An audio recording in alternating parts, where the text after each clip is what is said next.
Hello and welcome back student. स्वागत है आपका अपने इस चैनल कोटा बायोलॉजी में, जहां आपको नीट से रिलेटेड, बायोलॉजी के सभी एग्जाम से रिलेटेड, बोर्ड से रिलेटेड आपकी सारी प्रिपरेशन करवाई जाती है। अगर आप इस वीडियो पर नए हैं तो आप हमारे पुराने वीडियो जाकर देखें, वहां से आपको बहुत हेल्प मिलेगी। आज हम जो टॉपिक डिस्कस करने जा रहे हैं वो है हमारे unit number 3, class 12 NCERT unit number 3, जो कि है reproductive health. Reproductive health reproductive health के बारे में हम सारी बात यहाँ पे करेंगे। बहुत ही इजी ये यूनिट है, बहुत आराम से आपको यही सब समझ आ जाएगी। बस थोड़ा सा एक ये मैं आपसे रिक्वेस्ट करूंगा, अगर आपने यूनिट 2 नहीं पढ़ी है पहले, तो पहले यूनिट 2 पढ़ लें। इस चैनल पर सारी यूनिट अवेलेबल है, मैंने उसकी प्लेलिस्ट बना दी है। आप देखेंगे तो टॉपिक वाइज आपको सारे वीडियो मिल जाएंगे, और उसके वन शॉट भी हैं, तो आप वो भी देखेंगे तो आपका ये यूनिट 2 कवर हो जाएगी। क्योंकि वहां के जो कॉन्सेप्ट हैं वो यहाँ कुछ काम आएंगे। जनरली हम रिप्रोडक्शन की बात करते हैं वहां, और यहाँ रिप्रोडक्टिव हेल्थ की बात करेंगे तो चीजें एक दूसरे से सिमिलर होती हैं। तो मैं आप सबको रिकमेंड करूंगा पहले आप वो वीडियो देख लें अगर आपने नहीं देखा है, और जो नए हैं आपको बेसिक तो सब कुछ समझ आएगा। अगर आप एग्जाम के टाइम पे रिवीजन कर रहे हैं, आप ये वीडियो देख के जाएं। ऑलमोस्ट आपका लिखने वाला जो पोर्शन है, अगर आप नीट में है तो आपको क्वेश्चन सॉल्व करने पड़ेंगे। अगर आप बोर्ड के लिए ये वीडियो देख रहे हैं तो आप बिल्कुल बेफिक्र हो जाइए, जो भी आपने कल लिखने वाला पोर्शन है सारा कंप्लीट हो जाएगा इस एक वीडियो से। ठीक है, तो मैं स्टार्ट कर रहा हूँ यूनिट। देखो, रिप्रोडक्टिव हेल्थ में सबसे पहले हम रिप्रोडक्टिव हेल्थ के बारे में बात करते हैं कि क्या है। अब जनरली जो हमारे दिमाग में सबसे पहली बात आती है वो है रिप्रोडक्शन। कि साहब रिप्रोडक्शन से रिलेटेड हेल्थ होगी, यानी अगर कोई बंदा अच्छे से रिप्रोडक्शन कर सकता है ना, मतलब वो बच्चे पैदा कर सकता है, नॉर्मल सेक्स प्रोसेस कर सकता है, इसका मतलब वो रिप्रोडक्टिव हेल्दी है। यही हमारे दिमाग में आता है। लेकिन इसको थोड़ा सा, इस सोच को हमने और आगे बढ़ाया, और डब्ल्यू एच ओ जो कि वर्ल्ड हेल्थ ऑर्गेनाइजेशन है, पूरी विश्वव्यापी संगठन है, इसने एक बहुत अच्छी डेफिनेशन दी है रिप्रोडक्टिव हेल्थ के बारे में। कि देखो यार, रिप्रोडक्टिव हेल्थ केवल और केवल रिप्रोडक्टिव ऑर्गन के बारे में नहीं है, ये आपकी केवल और केवल फिजिकल हेल्थ के बारे में नहीं है। भाई फिजिकल हेल्थ क्या है कि दो मेंबर है, मेल फीमेल। मेल के पास जितने रिप्रोडक्टिव ऑर्गन है, पेनिस हो या टेस्टिस हो, इस या उसकी ट्यूब्यूल्स हो, ये सारे के सारे बढ़िया हो, सब प्रॉपर फंक्शन करें, ये उसकी रिप्रोडक्टिव हेल्थ है। वही फीमेल के पास जो रिप्रोडक्टिव ऑर्गन्स है, ओवेरी है, उसका सर्विक्स है, उसका वेजाइना है, उसका यूटेरस है, सब कुछ बढ़िया हो, कोई इन्फेक्शन ना हो, कुछ ना हो, तो ये उसकी फिजिकल हेल्थ है। तो फिजिकल हेल्थ तो उसकी अच्छी होनी ही चाहिए। लेकिन अगर हम ये बात देखें कि यार एक लड़की है, उसकी रिप्रोडक्टिव हेल्थ, फिजिकल हेल्थ ठीक है, लेकिन अगर उसके साथ रेप किया है किसी ने और प्रॉपर सेक्सुअल इंटरकोर्स हुआ है, अब एक बंदा है जिसने रेप किया है, सेक्सुअल इंटरकोर्स हुआ है, इसका मतलब उसके रिप्रोडक्टिव ऑर्गन तो ठीक है ना, तभी तो ये काम हुआ है। लेकिन क्या इसकी वजह से ये जो लड़की है जिसका रेप हुआ है, उसकी हेल्थ ठीक रहेगी? वो बिल्कुल इमोशनली डैमेज हो जाएगी वो लड़की।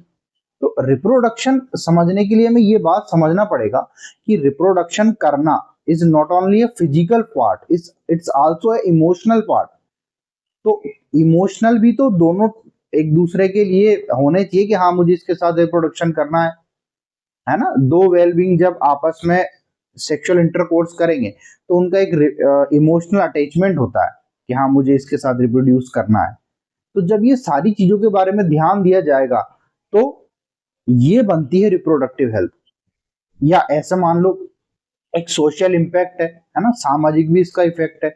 जैसे एक कपल की नई नई शादी हुई है, अब वो जो फीमेल है वो अभी तैयार नहीं है इस बारे में कि वो रिप्रोडक्शन करे, लेकिन उस पर सोसाइटी एक प्रेशर डाल रही है, समाज उस पर प्रेशर डाल रहा है कि नहीं तुम्हें बच्चे पैदा करने ही पड़ेंगे। तो अब उसकी तो रिप्रोडक्टिव हेल्थ पर इफेक्ट पड़ेगा ना इससे।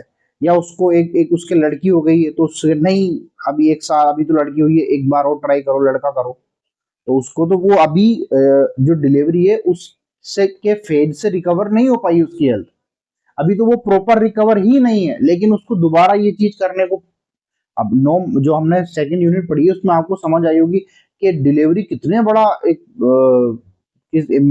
फीमेल किस प्रोसेस से गुजर रही है, उसको 9 मंथ में क्या क्या झेलना पड़ा है, तब जाके एक बच्चा पैदा हुआ है। तो अब उसको दोबारा से वापस वही हेल्थ इश्यूज सारे आएंगे, फिर उसको डिलीवरी, तो उसकी तो हेल्थ बिगड़ना स्वाभाविक है। तो यहाँ पर इसीलिए जब WHO बात करता है तो वो कहता है रिप्रोडक्टिव हेल्थ में हम फिजिकल, इमोशनल, सोशल और बिहेवियरल,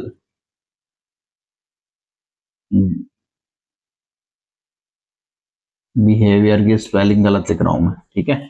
यानी अगर हम बात करें तो एक व्यक्ति की शारीरिक, उसका इमोशनल क्या बोलेंगे, भावनात्मक हमें हिंदी मीडियम स्टूडेंट भी देखते हैं, सामाजिक और व्यवहारात्मक, ये सारे के सारे पहलू अगर ये सब के सब अगर ठीक हैं तो फिर वो वेलबींग, वो मेल, वो फीमेल, वो रिप्रोडक्टिव हेल्दी है ना। वो उसका फिजिकल जो हेल्थ है वो भी ठीक है, उसकी इमोशनल हेल्थ भी ठीक है, उसकी सोशल हेल्थ भी ठीक है और उसकी बिहेवियरल हेल्थ भी ठीक है, सब कुछ ठीक है। तो हम कह देंगे कि ये रिप्रोडक्टिव हेल्दी है। मेरी बात आप समझ पा रहे हैं? ये जो डेफिनेशन है किसने दी है? WHO। बहुत ही बढ़िया। इसके आगे चलते हैं, नंबर 2 पॉइंट, नंबर दूसरा जो हम पॉइंट देख रहे हैं। अच्छा, ये तो हम रिप्रोडक्टिव हेल्थ के बारे में, अब हम देखते हैं कि एक प्रॉपर जो समाज है जिसमें ये काम आएगा प्रैक्टिकली ये काम आएगा, उसमें कुछ प्रॉब्लम्स हैं हमारे यहाँ पे, और इनसे रिलेटेड जो प्रॉब्लम्स है उससे कई कई बड़ी समस्याएं खड़ी हो चुकी हैं। जैसे अब आप ये इन सबको प्रैक्टिकली फॉर्म में देखो, है ना, तो केयर नहीं की जाती ना लड़कियों के साथ, इस प्रकार का दुर्व्यवहार है, सॉरी बुरा व्यवहार है, और एक जल्दी जल्दी बच्चे पैदा किए जा रहे हैं, तो फीमेल के साथ प्रॉब्लम आ गई है, जनसंख्या में इसमें वृद्धि हो गई है ना। लड़के लड़कियां ये समझ नहीं पा रहे हैं कि कैसे इन चीजों को करें, तो फिर उनके अंदर यौन संचरित बीमारियां हो गई हैं, सेक्सुअल ट्रांसमिटेड डिजीजेस देखी जा रही हैं। तो बहुत सारे हमारे इश्यू होने लगे समाज में, है ना। तो इससे रिलेटेड हमें काम करने की आवश्यकता है, और इसलिए जब देखा गया, अब जो देखो एजुकेशन जिस देश में ज्यादा होगी वहां पर इस प्रकार की प्रॉब्लम्स देखने को कम मिलेंगी, जहां एजुकेशन का स्तर कम होगा वहां पर ये प्रॉब्लम ज्यादा होंगी। अब हमारे देश की बात करो तो आजादी के बाद हमारा स्तर बहुत ज्यादा खराब था, अब धीरे धीरे एजुकेशन में सुधार आता जा रहा है, तो हम उस पर अच्छा आगे बढ़ रहे हैं। पर फिर भी अब हमारी इतनी पॉपुलेशन है, इसका सबसे बड़ा रीजन यही है कि हम अनएजुकेटेड कंट्री हैं, हमारी एजुकेशन का स्तर बहुत नीचे। अगर हमारी एजुकेशन ज्यादा होती तो हम हमारी पॉपुलेशन कंट्रोल होती। तो यहाँ पर जब ये सब कुछ प्रॉब्लम्स देखी गई तो फिर हमारे देश ने, भारत पहला वो देश बना, India become a first country, वो पहला देश बना जिसने इन सारे प्रॉब्लम्स को लेकर एक स्टेप उठाया, एक काम किया और एक कार्यक्रम चलाया जिसका नाम था परिवार नियोजन। इस कार्यक्रम का नाम था परिवार नियोजन। ये बहुत ही इंपॉर्टेंट बात है, आपको ध्यान रखनी। कब ये स्टार्ट हुआ था परिवार नियोजन? 1951 में, 1951, ये सन भी आपको याद रखना है। तो 1951 में भारत दुनिया का वो पहला देश बना, ये बहुत इंपॉर्टेंट बात है, फर्स्ट कंट्री, भारत दुनिया का वो पहला देश बना जिसने एक कार्यक्रम चलाया रिप्रोडक्टिव हेल्थ को लेकर, और वो कार्यक्रम था परिवार नियोजन नाम से। थोड़े ही टाइम बाद इस परिवार नियोजन का नाम चेंज हो गया और वो बना परिवार कल्याण। परिवार कल्याण, गवर्नमेंट अगर कोई नाम रखती है किसी स्कीम का तो उसको उसी नाम से याद रखा जाता है, इसीलिए आप अच्छे से याद रखेंगे परिवार नियोजन सबसे पहला नाम था 1951 में, देन उसको चेंज किया गया परिवार कल्याण के रूप में। अब क्या हुआ, इन कार्यक्रम के माध्यम से हम लोगों में प्रचार प्रसार कर रहे हैं रिप्रोडक्टिव हेल्थ का, और सामाजिक जो कुरीतियां, जो बुराइयां इनके थ्रू आ रही हैं, उन सबको हम उनसे निपटने का काम कर रहे हैं, ताकि लोगों में एक जागरूकता फैले, उनमें अब हम ऑडियो विजुअल तरीके से, पहले ना ऑडियो तो क्या, ऑडियो तरीका पहले रेडियो था, और यही तरीका था ज्यादा ना, टेलीविजन तो उस टाइम कम आए थे, तो रेडियो उस पर ऐसे एड्स, ऐसी जानकारियां देकर, है ना, प्रिंटेड मीडिया के द्वारा अखबार में छपवाकर और पर्चे बंटवाकर, ये सारे काम करके गवर्नमेंट चाह रही थी कि हमारे देश में लोगों को सेक्सुअल हेल्थ के बारे में अच्छा ज्ञान दिया जाए। ठीक है, तो हम निरंतर जो हमने कार्यक्रम चलाए, उस पर हमने कुछ टाइम बाद वापस बैठ के ये देखा कि यार अच्छा, इसके रिलेटेड जितने हमारे उद्देश्य थे, क्या उनकी पूर्ति हुई है या नहीं हुई। तो फिर हम निरंतर जब ऐसा काम देख रहे हैं तो उसको और आगे बढ़ा रहे हैं। तो परिवार नियोजन की चलाया हमने, फिर बैठकर हमने देखा कि इसके उद्देश्य प्राप्त हुए नहीं हुए, तो फिर उसको परिवार कल्याण कर दिया। फिर हम देख रहे हैं कि यार परिवार कल्याण करने के बाद भी वो प्रॉपर उद्देश्य की प्राप्ति नहीं हो पा रही है। जो बच्चे हो रहे हैं उनको हेल्थ रिलेटेड बहुत इश्यूज आ रहे हैं, जो माए जो डिलीवरी के बाद उनकी डेथ रेशियो बढ़ रहे हैं। तो ये सब कार्य सोचकर परिवार कल्याण को हमने और आगे बढ़ाया अच्छे रूप में, और एक और कार्यक्रम चलाया जिसका नाम है RCH। ये बहुत इंपॉर्टेंट है, आपको याद रखना है। क्या कार्यक्रम है RCH? RCH की फुल फॉर्म है reproduction and child health care. क्या बोल रहा हूं मैं? Reproduction and child health care. अब हम केवल और केवल रिप्रोडक्टिव हेल्थ के बारे में ही ध्यान नहीं दे रहे, बल्कि जो बच्चा है उसकी भी हेल्थ के बारे में ध्यान रखेंगे। तो ये जो कार्यक्रम भारत सरकार द्वारा चलाए गए 1951 में, परिवार नियोजन, फिर कुछ टाइम बाद उसका नाम परिवार कल्याण कर दिया, और फिर इसके अच्छे उद्देश्यों की प्राप्ति हेतु हमने परिवार कल्याण को बदलकर RCH कर दिया, जिसकी फुल फॉर्म है reproduction and child health care. अब इन कार्यक्रम्स के थ्रू हम क्या कर रहे हैं? इन कार्यक्रम्स के थ्रू हम लगभग सभी पहलुओं को टच कर रहे हैं। जैसे सभी पहलू क्या, हमारे देश में आपको पता है कि कितनी ज्यादा क्या बोलते हैं, बच्चों के विवाह, बाल विवाह होते हैं। बाल विवाह होने की वजह से कम एज में उनके बच्चे, आगे बच्चे पैदा होते हैं, तो वहां पर फीमेल को बहुत इश्यू आते हैं, बच्चों को इश्यूज आते हैं, है ना। और ये सब चीजें देखने के बाद, और उससे ज्यादा जो जरूरी है, ये एक स्लाइड पे आप पॉज करके उतारो, है ना, मैं रब कर रहा हूं। इन सब के अलावा हम बात करें तो सबसे बड़ा जो इश्यू हमारे साथ आया वो था कन्या भ्रूण हत्या। अब हमारे देश में आपको पता है कि लड़कियों की स्थिति बद से बदतर है। अब तो काफी सुधार आ चुका है, लेकिन उस टाइम पर तो सबसे बड़ा जो एक हमारे सामने प्रॉब्लम थी वो थी कन्या भ्रूण हत्या। और कन्या भ्रूण हत्या को रोकने के लिए एक टेक्निक थी है जिसका नाम है एमनियोसेंटेसिस। एक टेक्निक थी एमनियोसेंटेसिस। इस एमनियोसेंटेसिस को पूरी तरह बैन कर दिया। ठीक है, ये बात याद रखने की है। मैं आपको एमनियोसेंटेसिस क्या है ये समझाता हूं। देखो क्या हुआ है कि बच्चा जो आने वाला बच्चा है, पैदा होने वाला बच्चा है, उसमें कोई जेनेटिक प्रॉब्लम तो नहीं है ना, या जैसे विकार होते हैं ना, आपने सुना होगा क्लाइनफेल्टर और डाउन सिंड्रोम, इस प्रकार के कोई सिंड्रोम, कोई बीमारी तो नहीं है। ये चेक करने के लिए ये एमनियोसेंटेसिस एक टेक्निक थी, डॉक्टर द्वारा की जाती है। क्या होता है इसमें, एमनियोटिक फ्लूइड ली जाते हैं। एमनियोटिक फ्लूइड जब हम लेते हैं गर्भ में से, तो उसमें बच्चे की स्टेम सेल आ जाती है, जर्म सेल आ जाती है, और उन जर्म सेल को देखकर पता लगाया जाता है कि बच्चे का भविष्य में कोई उसको जेनेटिकल विकार तो नहीं हो रहा है। लेकिन इसके साथ साथ एक बात और पता लग जाती है डॉक्टर को कि ये जो बच्चा है, ये बच्चा मेल होगा फीमेल होगा, ये बात भी पता लग जाएगी। तो क्या करते हैं हम, अब भारतीय नागरिक तो भारतीय हैं, फिर वो डॉक्टर को पैसा खिला के उनसे ये भी पता कर लेते हैं कि हमारे लड़का पैदा होगा या लड़की पैदा होगी। और अगर लड़की पैदा होगी तो फिर उसका अबॉर्शन करवा देते हैं, वो उसको पैदा भी हो जाए तो फिर वो तुरंत बाहर उसको कचरे के डब्बे में पटक देंगे, या उसका मोस्ट ऑफ तो यही है कि वो उसका अबॉर्शन करवा देंगे।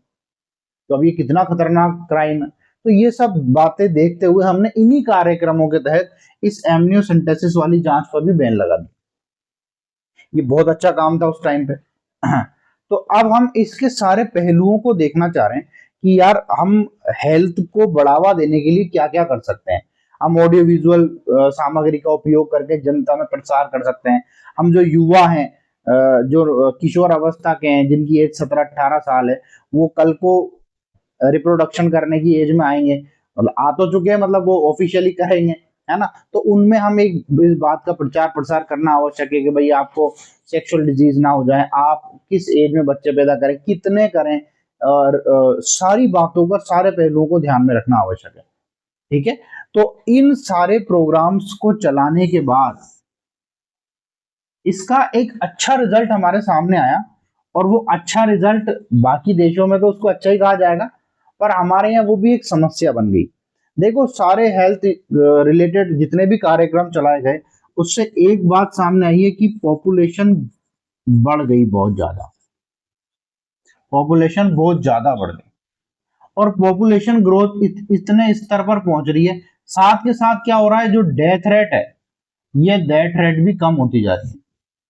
मतलब पहले क्या होता था, पहले आपने भी सुना होगा कि जैसे घर में, आप तो खैर अभी बच्चे हो, अपने दादी से अगर आप पूछोगे तो वो आपको बताएंगी कि गांव में 10 डिलीवरी होती थी, तो 10 में से कोई दो फीमेल्स डिलीवरी में मर जाती थी, उनकी डेथ डिलीवरी में हो जाती थी, है ना। तो उस टाइम पर वो केयर नहीं थी प्रॉपर हॉस्पिटल्स वगैरह की, है ना। तो फीमेल्स बच्चे पैदा करते टाइम उनकी डेथ हो जाती थी, बच्चे मर जाते थे, इन्फेक्शन इतने ज्यादा थे कि इन्फेक्शन की वजह से मर जाते थे। आपने सुना होगा एक वर्ड, जहर फैल गया, है ना। तो ये वही है, इन्फेक्शन है।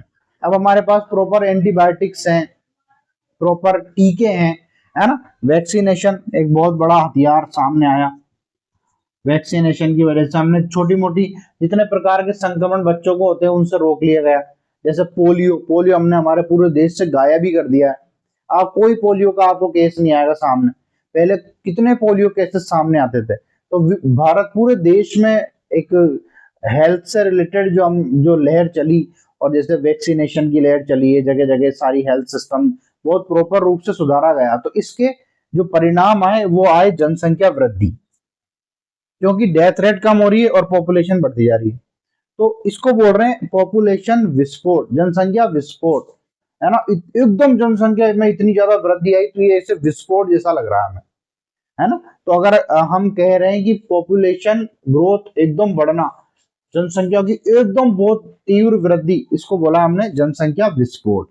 तो अगला टॉपिक हम जो पढ़ रहे हैं वो ये है कि क्या, कितने स्तर पर हमने पॉपुलेशन ब्लास्ट देखा है ना, जनसंख्या विस्फोट देखा है। थोड़ा सा डाटा है, ये डाटा याद रखना है आपको। देखो, अगर हम वर्ल्ड वाइड बात करें तो 1900 में जो पूरे विश्व की जनसंख्या थी, वो पूरे विश्व की जनसंख्या थी 2 अरब, और यही जनसंख्या बढ़कर 2000 में पहुंच गई है 6 अरब। यानी जितनी जनसंख्या 1900 साल में नहीं बढ़ी, उतनी से 3 गुना जनसंख्या बढ़ गई है मात्र 100 साल में। समझ पा रहे हो आप कितनी जबरदस्त तरीके से पॉपुलेशन बढ़ी है। इसी को तो बोल रहे हैं पॉपुलेशन विस्फोट, जनसंख्या विस्फोट। कि क्या हुआ, जितनी विश्व की जनसंख्या 1900 सालों में नहीं बढ़ी, उससे 3 गुना जनसंख्या कितने में बढ़ गई, मात्र 100 सालों में। और फिर हमारे भारत देश में तो 1947 का डाटा, 1947 में हमारे देश की जनसंख्या थी 35 करोड़, 35 करोड़। और यही जनसंख्या का डाटा अगर आप 2011 का देखो तो हम हो चुके हैं 130 करोड़, और अभी तो और टाइम निकल चुका है, तो मुझे लग रहा है 150 करोड़ टच कर चुके हैं। अब ये कोई 1000-2000 की बात नहीं है, 130 करोड़ लोग जिंदा, 130 करोड़ की पॉपुलेशन देश की, और इधर 35 करोड़। कितनी ज्यादा यहाँ पर वृद्धि हुई है पॉपुलेशन में। और मात्र इतने 1947 साल में हम केवल 35 करोड़ हुए, लेकिन मात्र इसको अगर काउंट किया जाए तो कितने बनते हैं, 53 और 10 64 ईयर्स में 130 करोड़ पहुंच गए हम।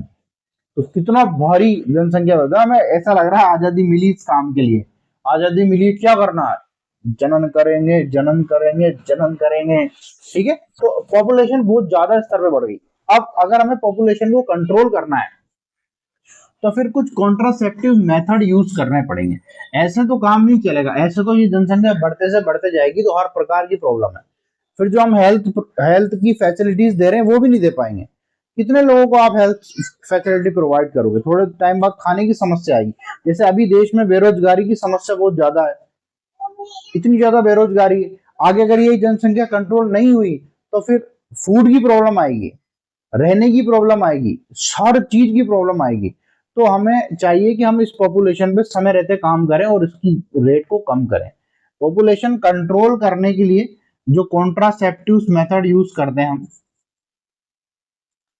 मतलब आप क्या उपाय करोगे जनसंख्या कंट्रोल करने के लिए, ये टॉपिक बनता है आपका पूरा बर्थ कंट्रोल। तो हमें यूनिट अब आगे बर्थ कंट्रोल के बारे में बात कर रही है कि जनसंख्या जब इतनी बढ़ गई है तो क्या क्या तरीके हो सकते हैं इस जनसंख्या को कंट्रोल करने के। तो कुछ तरीके हैं हमारे पास। नंबर 1 उसमें आता है natural method. Natural method number 1 तरीका हमारे पास नेचुरल मेथड। देखो, जनसंख्या कंट्रोल करने के हम जितने भी तरीके पढ़ेंगे उनमें आपको एक बात प्रॉपर ध्यान रखना है कि इन सारे तरीकों में सेक्सुअल प्रॉब्लम नहीं आनी चाहिए। मतलब आप यूं नहीं कह सकते किसी कपल से आप सेक्स मत करो, वरना फिर ये काम नहीं करेगा, है ना। देखो, सेक्स इज ए नीड। जैसे खाना खाते हैं, पानी पीते हैं, हम सांस ले रहे हैं, ऐसे सेक्स भी इंसानों की प्रॉपर नीड है।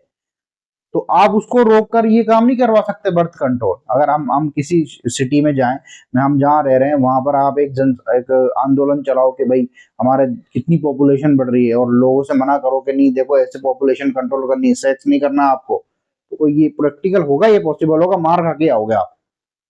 क्या करना पड़ेगा? हमें हमें कुछ ऐसे मेथड्स बताने पड़ेंगे जो समाज में काम में लाने पड़ेंगे कि हाँ आप इस तरीके से आप पॉपुलेशन को रोक सकते हैं। तो अपन सारे तरीकों पर डिस्कस करेंगे, जिसमें से नंबर 1 है नेचुरल मेथड। नेचुरल मेथड में हम तीन तरीके पढ़ते हैं, सॉरी। नंबर 1 जो नेचुरल मेथड में ये है बाह्य स्खलन।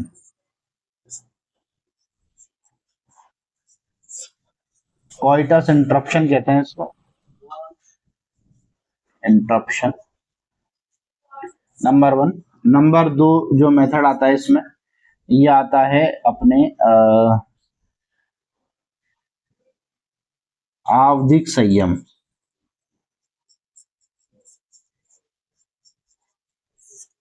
कंट्रोल करना है कुछ टाइम तक। और जो नंबर 3 मेथड आता है, ये आता है लेक्टेशनल एमिनोरिया। लेक्टेशनल एमिनोरिया इसको बोलते हैं दुग्धपान, अंतर आतर्व दुग्धपान।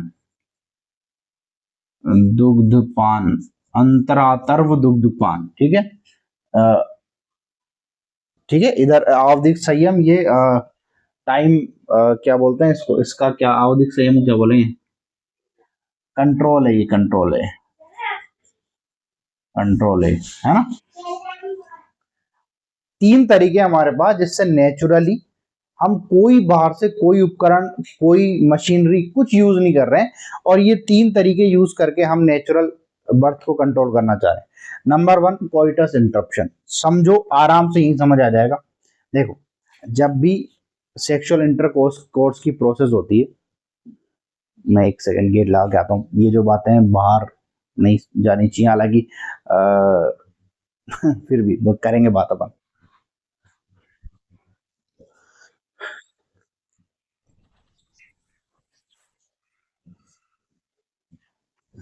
जहां मैं पढ़ा रहा हूँ वहां से ये बात बाहर सुनी जाएगी तो कोई कुछ और ही मतलब समझा जाएगा, ठीक है। तो फिलहाल जब तक नहीं पता लग जाता तब तक हम क्लास वाली बात करते, ठीक है। तो देखो, हाँ, जो मैं बात बता रहा हूँ, देखो नेचुरल जो सेक्स की प्रोसेस है, इस प्रोसेस में क्या होता है, पेनिस पेनिस में इरेक्शन होता है। जब उसको सेक्सुअल फीलिंग आती है कि हाँ मुझे सेक्स करना है, तो पेनिस में ब्लड सर्कुलेशन बढ़ा दिया जाता है, ये इरेक्ट होता है। वेजाइना है, पेनिस वेजाइना में एंटर करता है। यहाँ पर ये ड्यूरिंग ये इंटरप्शन जो जो सॉरी वाइब्रेशन जो है, इनसे क्या होगा, इस पेनिस के अंदर सीमन आएगा। सीमन इस पेनिस के अंदर लाया जाएगा, और सीमन जब इसमें भर जाएगा तो लास्ट में ऐसा टाइम आएगा जब ये सीमन सारा बाहर निकल के इस वेजाइना के अंदर आ जाएगा। इसको हम बोलते हैं इंसेमिनेशन। सीमन का वेजाइना के अंदर छूट जाना, इसको बोलते हैं इंसेमिनेशन। इस सीमन में ही क्या है, स्पर्म है। तो एक मेल को ये बात अच्छे से पता होती है कि बस उसका वो लास्ट पॉइंट आने वाला है जहां पर उसका इंसेमिनेशन होगा, ये सीमन इसकी वेजाइना में छूटने वाला है, ये लास्ट पॉइंट बस आने वाला है।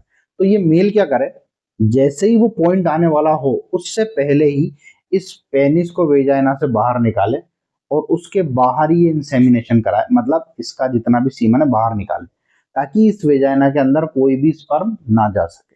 बात समझ में आ रही है? तो अगर स्पर्म ही नहीं जाएगा तो ये फर्टिलाइजेशन कैसे होगा, ये फीमेल प्रेग्नेंट होगी नहीं।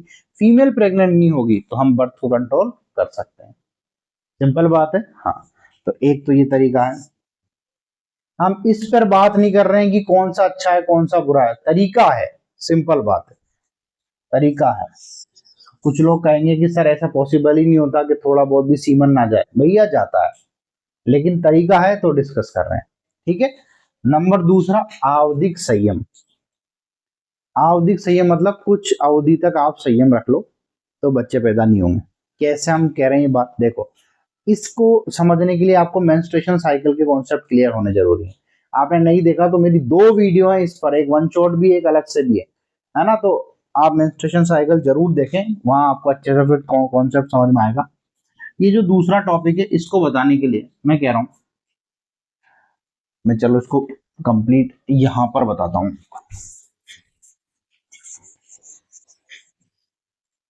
अपन बोर्ड अच्छे से यूज कर लेंगे। देखो, एक फीमेल के अंदर एवरेज 28 दिन का मेंस्ट्रुएशन साइकिल चलता है। अगर 28 दिन का मेंस्ट्रुएशन साइकिल चला है तो 14वें दिन उसका ओव्यूलेशन होगा। ये बात समझ रहे हैं हम? अगर ये मेंस्ट्रुएशन साइकिल मान लो 30 दिन का चला तो 16वें दिन उसका ओव्यूलेशन होगा। हम कह रहे हैं कि पीछे के डेज फिक्स है 14। क्यों? क्योंकि कॉर्पस ल्यूटियम 14 दिन बाद ऑटोमेटिकली डीजनरेट हो जाती है, मर जाती है, यानी 14 दिन पीछे वाले फिक्स हैं। ठीक है। तो अगर अभी हम मान के चल रहे हैं कि 28 दिन एक फीमेल का टोटल मेंस्ट्रुएशन चलता है, मतलब 28 दिन बाद उसके वापस ब्लीडिंग चालू हो जाएगी, डे 1 आ जाएगा, तो 14वें दिन इसका ओव्यूलेशन होगा। अब 14वें दिन अगर ओव्यूलेशन होगा तो ये मैं कह रहा हूं ये एग आ गया। एग की लाइफ कितनी है? 24 घंटे। तो ये 14 से और 15वें दिन तक ये एक दिन एग जिंदा रहेगा। मान लो इनके बीच में 13 तारीख के दिन सेक्सुअल इंटरप्शन हुआ है, इंटरकोर्स हुआ है, 13 तारीख के दिन सेक्स हुआ और स्पर्म पहले से 13 तारीख के दिन आकर बैठ गया एम्पुला में, फैलोपियन ट्यूब में, तो क्या ये प्रेग्नेंट हो जाएगी?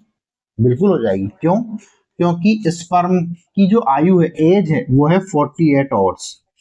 स्पर्म 48 घंटे जिंदा रहता है, तो अभी तो इसके पास टाइम है भाई।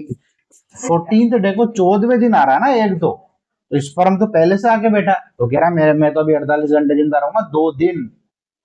अगर 12 को अगर स्पर्म आ जाए तो भी फर्टिलाइजेशन हो जाएगा। वो कह रहा मैं 48 घंटे जिंदा रहूंगा भाई, बाद में एक आ जाए ना, क्या दिक्कत है? समझ गए बात? तो अगर हम देखें तो 12वां दिन भी फर्टिलाइजेशन हो सकता है, 13वें दिन भी फर्टिलाइजेशन हो सकता है, 14वें दिन तो है ही, और 15वें दिन अगर स्पर्म इसी दिन आया तो एक दिन बाद तो ये वैसे भी एक दिन तक जिंदा रहेगा, तो 15वें दिन भी।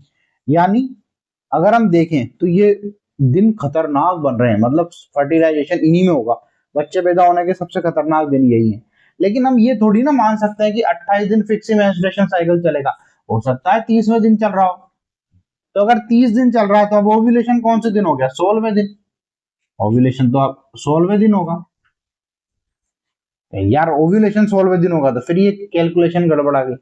तो हम एक ऐसा पीरियड रखें जो बिल्कुल जो सेफ हो, मतलब 99% चांसेज है कि हाँ ये सेफ रहे। तो हम इधर भी क्या करते हैं, 10वें दिन से लेते हैं, और इधर भी क्या करते हैं, 17वें दिन तक जाते हैं। हाँ, थोड़ा सा मार्जिन बढ़ा रहे हैं अपन, ताकि पीरियड ऊपर नीचे भी हो तो दिक्कत नहीं आए। तो 10वें दिन से और 17वें दिन तक ये 7 दिन बनते हैं। तो एक मेल और फीमेल को चाहिए कि वो 7 दिनों की इस अवधि में, 7 दिनों की इस अवधि में संयम रखें, कंट्रोल रखें। वो 7 दिन सेक्सुअल इंटरकोर्स ना करें। बाकी आप इधर ब्लीडिंग के बाद ये 5वें दिन से 5 दिन तक इधर कर सकते हैं, 17वें दिन के बाद से इधर पूरे 11 दिन आप इधर कर सकते हैं, कोई इश्यू ही नहीं है, बहुत सेफ है सारा काम।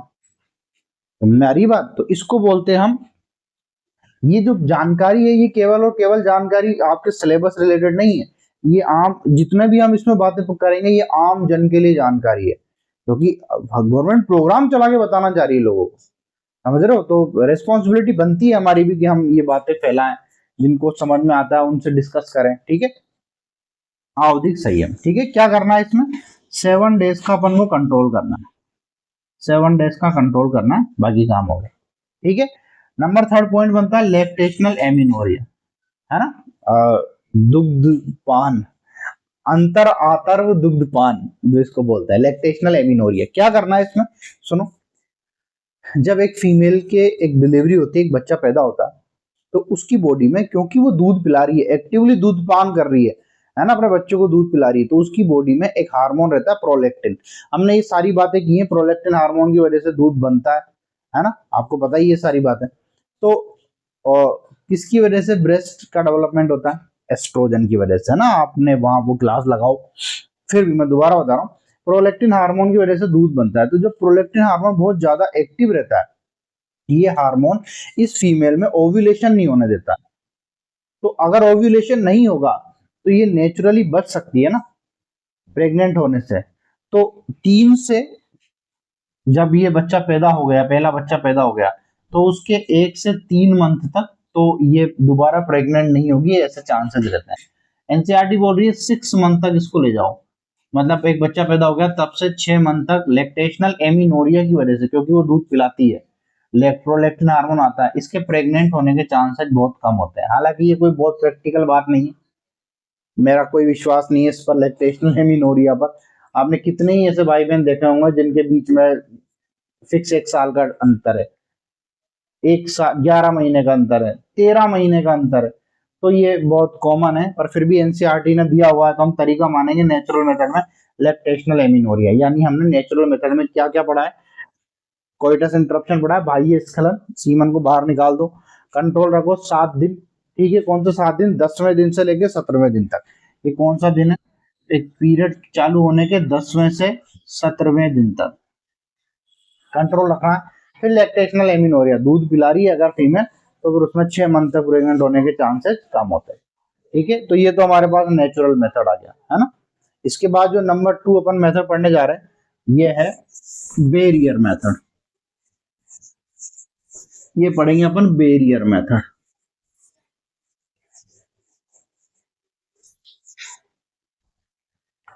नंबर सेकंड पे आओ, बेरियर मेथड, अवरोध। क्या क्या हम अवरोध लगा सकते हैं, देखो इसका प्रिंसिपल क्या है, सिंपल बात है। हम कह रहे हैं यार एक फीमेल प्रेग्नेंट कब होगी, जब स्पर्म निकल के यूटेरस में जाएगा, फेलोपियन ट्यूब में जाएगा और एग से मिल जाएगा, तो फीमेल प्रेग्नेंट होगी। तो हम ऐसा कुछ काम करते हैं ना कि जब स्पर्म निकले तो वो यूटेरस में जाए ना, ऐसा कुछ काम करते हैं ना, तो करो, तो वही तो कर रहे हैं। बैरियर मेथड में हमारे पास ऐसे बैरियर्स हैं जिनकी वजह से स्पर्म यूटेरस तक नहीं जा पाता। नंबर 1 बैरियर है हमारे पास कॉन्डम। कॉन्डम मेल भी होता है जिन्हें आदमी अपने पेनिस पर पहनते हैं, और फीमेल भी होता है जिन्हें फीमेल अपनी वेजाइना के अंदर पहनती है। नंबर 2 सर्वाइकल कैप, और नंबर 3 डायफ्राम। 3 तरीके हैं अपने पास। सबसे ज्यादा फेमस कॉन्डम, ये तो आपने सुने भी नहीं होंगे, इसमें भी सबसे ज्यादा फेमस मेल कॉन्डम। कारण क्या है कॉन्डम्स के इतने फेमस होने का, पहली बात तो चीप होते हैं, मतलब बहुत सस्ते होते हैं, आसानी से अवेलेबल होते हैं हर जगह, है ना। और फायदा और क्या है, इससे कहीं भी इजीली टू कैरी होते हैं, आप पॉकेट में रख के कहीं भी कैरी कर सकते हैं इसको। एक और फायदा जो ये है कि ये एसटीडी से बचाते हैं, सेक्सुअल ट्रांसमिटेड डिजीज, अवैध सेक्सुअल संबंधों की वजह से, और क्या बोलते हैं, जितने भी तरीके से सेक्सुअल डिजीजेस फैलती हैं, तो उनमें अगर आप कॉन्डम यूज कर रहे हैं तो ये एसटीडी फैलने के चांसेस बिल्कुल कम हो जाते हैं। तो इन सब बातों की वजह से कॉन्डम ज्यादा फेमस है, ठीक है। कॉन्डम 2 टाइप के होते हैं, एक मेल कॉन्डम, एक फीमेल कॉन्डम। क्या है कॉन्डम, जो रबड़ होता है उसका लेटेक्स होता है ना, लेटेक्स से बनाया जाता है रबड़, तो बिल्कुल थिन लेटेक्स कर देते हैं, बहुत ही पतला, क्यों बहुत पतला कर रहे हैं? ताकि एक मेल और फीमेल का जो नेचुरल सेक्सुअल सेंसेशन है इसमें कमी नहीं आए। अगर सेक्सुअल सेंसेशन में कमी आ जाएगी, उन्हें लगेगा ही नहीं कि हम सेक्स कर रहे हैं, तो फिर कोई मतलब नहीं हो, प्रैक्टिकली पॉसिबल नहीं हो पाएगा। इसलिए बहुत थिन लेटेक्स का एक कवर आता है। कैसे कवर आएगा? अगर ये मेल पेनिस है तो इस मेल पेनिस के ऊपर ये थिन लेटेक्स का ऐसे इसको कवर कर लेगा। ये कॉन्डम का कवर, ये कॉन्डम हो गया, मेल कॉन्डम के बारे में बात कर रहा हूँ। अगर यहाँ से ये मेल इंसेमिनेशन भी करेगा तो ये इस कॉन्डम के लेटेक्स में सारा इसका सीमन रह जाएगा। तो अगर ये मान लो सपोज करो ये वेजाइना है, ये वेजाइना के अंदर है सब, और यहाँ पर ये इंसेमिनेशन कर दिया इसने, तो ये सीमन यहाँ से बाहर वेजाइना में नहीं आ पाएगा। वेजाइना में नहीं आएगा तो ना सर्विक्स में जाके यूटेरस जाएगा, ना फेलोपियन ट्यूब जाएगा। जैसे इसको पता लग गया इंसेमिनेशन हो गया, ये पेनिस को वेजाइना से बाहर निकाल लेगा और इसको बाहर डिस्कार्ड कर देगा, फेंक देगा। ऐसे ही जो फीमेल कॉन्डम है ये वेजाइना के अंदर पहने जाते हैं। कैसे पहनेंगे इसको? वेजाइना का जो पूरा ट्रैक्ट है उसको ये ऐसे कवर कर लेंगे, ये ऐसे कवर कर लिया इसने। यहाँ सर्विक्स होता है तो सर्विक्स के माउथ पर इसकी अटैचमेंट हो जाएगी, इसके माउथ पर इसकी अटैचमेंट हो जाएगी। ये पूरा कवर हो चुका है। अब यहाँ पर पेनिस अंदर जाएगा तो अगर वो नेचुरल इंसेमिनेशन भी यहाँ कर दे तो कोई दिक्कत नहीं है, यहाँ से सीमन ऊपर यूटेरस में नहीं जा पा रहा है। तो अगर यूटेरस में नहीं जा पा रहा है तो फेलोपियन ट्यूब में स्पर्म नहीं जाएगा तो फर्टिलाइजेशन भी नहीं होगा। तो कॉन्डम मेल भी होता है, फीमेल भी होता है। ज्यादा फेमस है, पॉपुलर है। एक फेमस ब्रांड आया था भारत में कॉन्डम का, निरोध नाम से। तो आज भी गांव के लोग कॉन्डम को निरोध ही बोलते हैं। ये ऐसा, ये कोई भी चीज नहीं हो और जो कंपनी ज्यादा फेमस हो जाती है तो हम उसको उसी कंपनी के नाम से जानते हैं। एक सेकंड में माइक चेक कर लेता हूँ। जैसे वनस्पति घी की कंपनी आई थी एक, डालडा, तो आज भी हम असली घी या डालडा ऐसे ही बोलते हैं, है ना। पेपर प्रिंट की एक कंपनी आई थी भारत में, जेरोक्स, तो आज भी हम यही बोलते हैं कि जेरोक्स करा ले। टूथपेस्ट की एक कंपनी थी भारत में आई थी, कोलगेट, तो हम भी बचपन में यही बोलते थे कोलगेट करना। तो जो कंपनी का इम्पैक्ट बड़ा हो जाता है हम उसको उसी नाम से जानते हैं। ऐसी भारत में जो कंपनी थी निरोध, इसके नाम से कॉन्डम्स को जाना जाता था कि निरोध। आज भी गांव में अगर आप जाओगे तो वो निरोध ही बोलेंगे, ठीक है।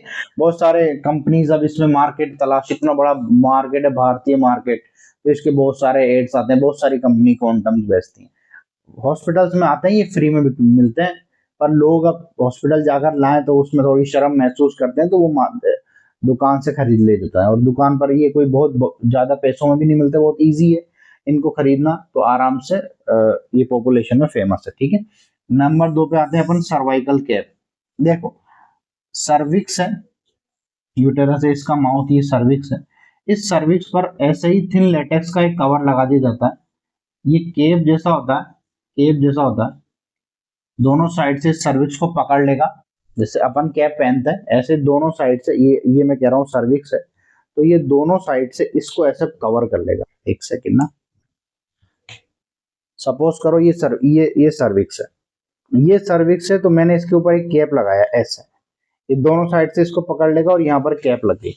अब इधर अगर नेचुरल सेक्स भी हो, इसके यहाँ पर नीचे भेजाइना है, यहाँ पर इंसेमिनेशन भी हो, तो इस कैप की वजह से ये स्पर्म ऊपर नहीं आ पाएंगे।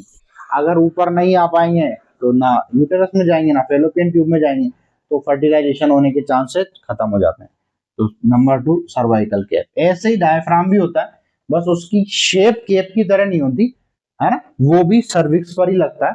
इसको भी सर्वाइकल डायफ्राम ही बोलते हैं, सर्विक्स पर ही लगता है, ऐसे चपटा सा होता है, इससे ये सर्विक्स ही इस पर फिट हो जाता है, बस फिट हो गया, वही काम कर रहा है जो सर्वाइकल कैप ने किया, ठीक है। वॉल्ट भी होता है, सेम वही प्रोसेस है, ठीक है। सर्विक्स पर लगते हैं ये सारे। क्या करते हैं, नेचुरल ये प्रोटेक्शन दे रहे हैं, बैरियर मेथड है, सॉरी नेचुरल नहीं दे रहे हैं, सॉरी बैरियर मेथड है, मतलब ये अवरोध पैदा कर रहे हैं स्पर्म के आगे जाने के लिए। तो हमने इसको पढ़ा है बैरियर मेथड में। तो हमने अभी तक 2 पॉइंट पढ़ लिए, नेचुरल मेथड पढ़ लिए जिसमें हमने 3 चीजें देखी, ऐसे ही अब हमने बैरियर मेथड पढ़ लिए जिसमें हमने कॉन्डम पढ़े, सर्वाइकल कैप पढ़ी है, डायफ्राम वॉल्ट पढ़े, ठीक बात है। अब इसके आगे आओ, इसके आगे आते हैं आईयूडीज। आईयूडीज का मतलब इंटरनल यूटेराइन डिवाइसेस। मतलब यार हमें ये भी नहीं करना है, आप तो ऐसा करो यूटेरस में कुछ इम्प्लांट कर दो, तो अगला जो टॉपिक बनता है नंबर 3, हम पढ़ के आ रहे हैं बर्थ कंट्रोल करना है, तो 2 टॉपिक पढ़ चुके हैं। अगला 3 है इंटरनल यूटेराइन डिवाइसेस, मतलब ऐसे कुछ डिवाइस लगाओ यार, आप यूटेरस में लगा दो डिवाइस जिनकी वजह से क्या हो, बच्चा पैदा ही नहीं हो। तो हमने कहा अच्छा ऐसा भी कुछ करना है, ठीक है, देखते हैं क्या क्या है। आईयूडीज बहुत सारे टाइप की होती हैं, जिनमें से एक होती है प्लास्टिक की लिपीज लूप, कॉपर रिलीजिंग होती है, मतलब कॉपर रिलीज करने वाली, जैसे कॉपर टी, Cu7, मल्टीलोड 375, ये कॉपर आयन रिलीज करेंगी, 3 है ये, कॉपर टी, Cu7 और मल्टीलोड 375। लिपीज लूप प्लास्टिक की है, मैं अभी सब समझाऊंगा आपको, पहले एक बार लिख लेता हूं। फिर यहां पर हार्मोन रिलीजिंग, इसमें आता है LNG20, लीवोनॉर्जेस्टिन 20 है ये, और एक आता है प्रोजेस्ट्राट। क्या हो रहा है मुझे आज, प्रोजेस्ट्राट, ठीक है, LNG20 और प्रोजेस्ट्राट, ये हार्मोन रिलीजिंग है।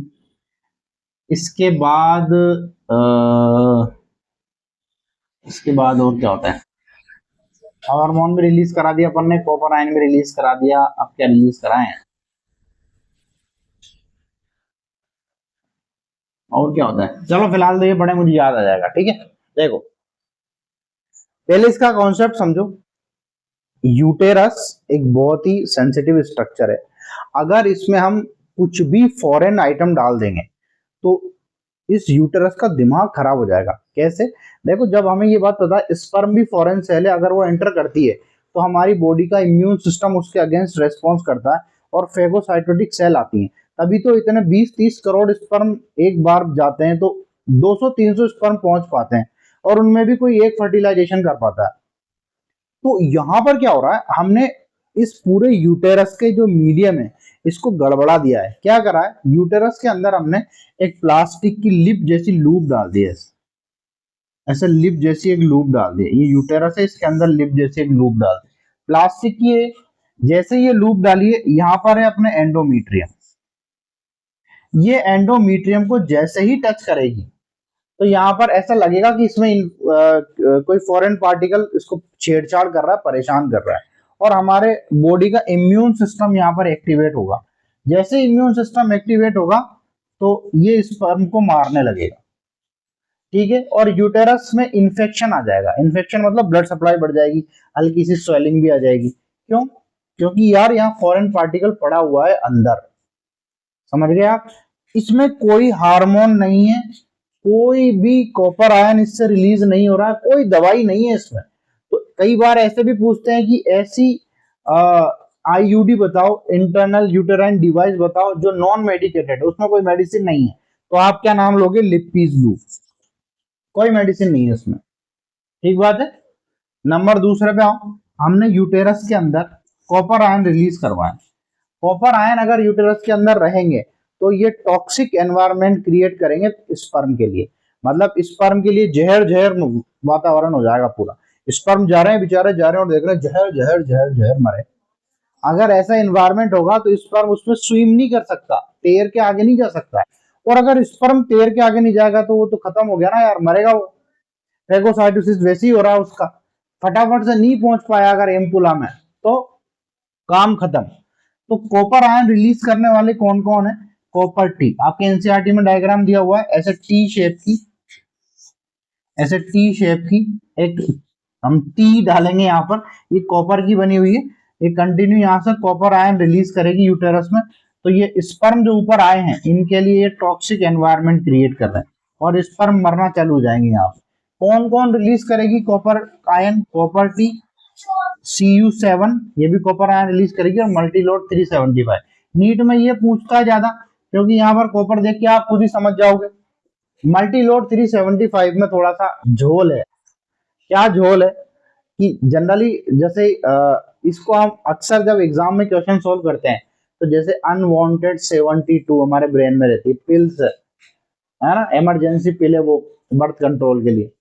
तो अनवांटेड 72 मल्टी लोड 375 दोनों एक जगह क्लिक हो जाता है, तो इसको भी टेबलेट मान के आंसर किया जाता है, लेकिन नहीं, क्या है ये कॉपर रिलीजिंग है मल्टी लोड 375। ठीक है, ये भी क्या करेगा, यहाँ कॉपर रिलीज करेगा, CU7 भी कॉपर रिलीज करेगा, कॉपर टी भी कॉपर रिलीज करेंगे। ठीक है, इसकी वजह से भी स्पर्म मर रहे हैं, तो क्या बोलते हैं, फर्टिलाइजेशन हो ही नहीं पा रहा है। नंबर 3 पे आओ, हार्मोन रिलीजिंग। देखो यार, हार्मोन से रिलेटेड एक कॉन्सेप्ट समझा दूं मैं आपको। मेंस्ट्रुएशन साइकिल अगर आपने पढ़ा होगा तो आपके दिमाग में भी सारी बात बहुत आराम से जाएगी, फिर भी मैं कोशिश करूंगा आसान भाषा में समझाऊं। देखो, फीमेल की बॉडी में प्रॉपर टाइमिंग पर हर हार्मोन आता है तो सारे काम बढ़िया होते हैं। जैसे स्टार्टिंग में जब ब्लीडिंग स्टार्ट हो रही है, LHFSH आ रहा है, उनका स्तर बढ़ा, फिर वो जो फॉलिकल स्टिमुलेट हुई हैं, उन्होंने क्या किया, एस्ट्रोजन हार्मोन निकाला। एस्ट्रोजन हार्मोन के बढ़ने से LHFSH कम हो रहे हैं, फिर सडन 14वें दिन LHFSH बढ़े तो ओव्यूलेशन हुआ। फिर उसके बाद एस्ट्रोजन गया, अब प्रोजेस्टेरोन का खेल चालू हो गया। कॉर्पस ल्यूटियम प्रोजेस्टेरोन हार्मोन स्रावित कर रही है, और ये प्रोजेस्टेरोन हार्मोन भी केवल 14 दिन चल रहा है, अगर फर्टिलाइजेशन नहीं हुआ तो फिर ये भी डाउन हो जाएगा। तो हर चीज का एक टाइमिंग है, अगर आप उस टाइमिंग के खिलाफ अगर उस हार्मोन को बढ़ा दोगे तो बॉडी इसके अगेंस्ट एक रिएक्शन शो करेगी, और वो रिएक्शन यही है कि ना वो फर्टिलाइजेशन होने दे रही है। हम अलग अलग तरीके के हार्मोन से खेल रहे हैं, समझ में आ रहा है। अगर हम मान लो किसी टाइम पर एस्ट्रोजन को ज्यादा बढ़ा दें, अब एस्ट्रोजन ज्यादा बढ़ने का मतलब क्या है, एस्ट्रोजन ज्यादा बढ़ने का मतलब है कि LHFSH को वो रिलीज ही होने नहीं देगा, और LHFSH नहीं आएंगे तो क्या फॉलिकल स्टिमुलेट होंगी। FSH नहीं आने का मतलब है फॉलिकल स्टिमुलेट नहीं होंगी, जब नहीं होंगी तो गेमिटोजेनेसिस ही बंद हो गया है, oogenesis ही बंद हो गया है। तो अगर oogenesis ही नहीं होगा तो एग कहां से आएगा, एग नहीं है तो फिर सारा खेल धरा का धरा। ऐसी अगर हम प्रोजेस्टेरोन का स्तर बहुत ज्यादा बढ़ा रहे हैं, तो प्रोजेस्टेरोन तो बाद का हार्मोन है जब वो प्रेगनेंसी होगी, अगर हमने पहले ही उसको बढ़ा दिया है तो फिर वो फर्टिलाइजेशन होने नहीं देगा। समझ गए बात, ये कॉन्सेप्ट है। तो हम क्या कर रहे हैं, कुछ ऐसी हार्मोन रिलीजेस IUD छोटी छोटी हम यूटेरस में इम्प्लांट कर देते हैं, ये वहां पर हार्मोन निकाल रही है कंटिन्यू ना, LNG20 ये इसका एग्जांपल है। और एक है प्रोजेस्टेरॉन, क्या करता है, प्रोजेस्टेरोन हार्मोन रिलीज करता है। यूटेरस में प्रोजेस्टेरोन हार्मोन रिलीज करने की वजह से क्या होगा, ये ऐसा एनवायरनमेंट क्रिएट हो जाएगा कि वहां पर फर्टिलाइजेशन नहीं हो पा रहा। फर्टिलाइजेशन नहीं होना, यही तो चाह रहे हैं हम कि फर्टिलाइजेशन ना हो, अगर ये नहीं होगा तो बच गया, बर्थ कंट्रोल ऑटोमेटिकली हो गया। ठीक है, तो हमने बर्थ कंट्रोल में 3 टॉपिक पढ़े हैं। पहला, नंबर 1, हम नेचुरल मेथड से क्या काम करना चाह रहे हैं। नंबर 2, हम बेरियर मेथड से भी यही काम करना चाह रहे हैं। बेरियर में हमने कॉन्डम पढ़े, सर्विक्स सर्वाइकल वॉल्ट पढ़ा है, और डायफ्राम पढ़ा है ना। फिर हमने देखा कि IUD क्या है, इंटरनल यूटेराइन डिवाइसेस क्या। भैया आपने डिवाइस में, सॉरी यूटेरस में कुछ ऐसे डिवाइस डाल दिए हैं, ऐसे डिवाइस डाल दिए हैं जिसकी वजह से क्या हो रहा है, फर्टिलाइजेशन नहीं हो पा रहा है ना। तो क्या है वो डिवाइस, जैसे हमने लिपिड लूप डाल दी प्लास्टिक की, copper releasing CUT CU7 Multiload डाल दिया, हार्मोन रिलीजिंग डाल दिया। अब ये कॉन्डम की तरह नहीं है, कॉन्डम आप खुद यूज कर सकते हो, इनको जब भी यूज करेंगे ये डॉक्टर करेगा। एक फीमेल के अंदर ये जो इम्प्लांट है ये डॉक्टर करेगा सारा काम, है ना, वेल ट्रेन डॉक्टर करेगा। और कॉन्डम ऐसे ना आज यूज करा अभी निकाल के फेंक दिया, ऐसा नहीं, ये थोड़ा सा लॉन्ग लास्टिंग है, ये लॉन्ग लास्टिंग है, आपको आराम से ये 6 महीने साल भर का टाइम दे देते हैं ताकि बच्चे पैदा ना हो एक बार ये चीजें यूज करने के बाद। ठीक बात है, तो इसका लॉन्ग लास्टिंग काम हो रहा है ना। ये सारे तरीके हैं, हम ये तरीके देख रहे हैं कि किन किन चीजों से हम बर्थ कंट्रोल कर सकते हैं। ठीक है, मेरी आज ये लगभग चौथी क्लास है यार पढ़ाते, तो मैं 5.5 घंटे के बाद अब मेरा ब्रेन अनस्टेबल हो चुका है, इसीलिए मैं कुछ भी बोल रहा हूँ, तो मैं यही स्टॉप कर रहा हूँ। ये इसका जो आगे का जो पार्ट है वो अगली वीडियो में पढ़ाता हूँ। ठीक है, तो हमने इस वीडियो में क्या क्या पढ़ा, बेसिक रिप्रोडक्टिव हेल्थ के बारे में बात की है, WHO ने इसकी परिभाषा दी है। फिर 1951 में परिवार नियोजन कार्यक्रम चला, जो बाद में परिवार कल्याण बना, और बाद में RCH बना, reproduction and child health care बना, ठीक है। फिर उसके बाद हमने इसमें क्या क्या काम करे, टीकाकरण कराया, ऑडियो विजुअल माध्यम से जानकारी दी लोगों को, एमनियोसेंटेसिस जैसी जांचों पर प्रतिबंधित कर दिया हमने। फिर इससे क्या हुआ, इससे जनसंख्या वृद्धि हो गई, बहुत सारा पॉपुलेशन विस्फोट हो गया। जनसंख्या वृद्धि है तो कितनी है, तो हम कह रहे हैं 35 करोड़ थे हम 1947 में, अब 120 करोड़ हो चुके हैं 2011 में। तो हम इसको कंट्रोल करने के लिए कुछ काम चलाओ, तो कंट्रोल करने के लिए हमने कॉन्ट्रासेप्टिव मेथड देखे, मतलब जनसंख्या नियंत्रण करने के मेथड, बर्थ कंट्रोल करने के मेथड। तो नंबर 1 देखा नेचुरल मेथड, उसमें हमने 3 पॉइंट देखे। नंबर 1 पॉइंट क्या था नेचुरल मेथड में, कि हम कोइटस इंटरप्शन कर दो, बाह्य स्खलन कर दो, जब सेक्सुअल इंटरकोर्स हो रहा हो तो जैसे ही इंसेमिनेशन की प्रोसेस करना हो तो ये सीमन को बाहर निकाले मेल वेजाइना के। नंबर 1। नंबर 2, आवधिक संयम रखो, कंट्रोल रखो, कितने दिन, कितनी अवधि में, 7 दिन रखने। कौन से, जब पीरियड स्टार्ट हो तो वो पहला दिन है, ब्लीडिंग का पहला दिन है, ऐसे वो गिने कि 10वें दिन से 17वें दिन तक वो नहीं करे, 7 दिन बिल्कुल सेक्स नहीं करना है, उसके बाद आराम से करो, सब सेफ पीरियड है। देन फिर हम कह रहे हैं थर्ड है लैक्टेशनल एमिनोरिया, मतलब 6 महीने तक एक बच्चा पैदा हो गया, उसके 6 महीने तक फीमेल प्रोटेक्टेड रहती है कि वो बच्चा पैदा नहीं हो सकता। क्यों, क्योंकि वहां पर प्रोलैक्टिन हार्मोन एक्टिव रहता है। इस पर ज्यादा भरोसा नहीं है, आप भी ना करें, लेकिन एनसीईआरटी में दे रखा है तो पढ़ना जरूरी।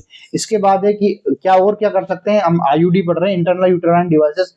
क्या क्या डिवाइसेस हो सकते हैं, हम कह रहे हैं प्लास्टिक की लिपीज लूप हो सकती है, इसमें कोई मेडिसिन नहीं है, एक बार इम्प्लांट करो यूटेरस में तो ये काम करेगी। कॉपर रिलीजिंग हो सकते हैं, CUT CU7 मल्टीलोड 375, ये कॉपर आयन रिलीज करेंगे जो कि टॉक्सिक एनवायरनमेंट बनाएंगे यूटेरस के अंदर, स्पर्म को मारेंगे, उसकी मोटिलिटी को खत्म कर देंगे।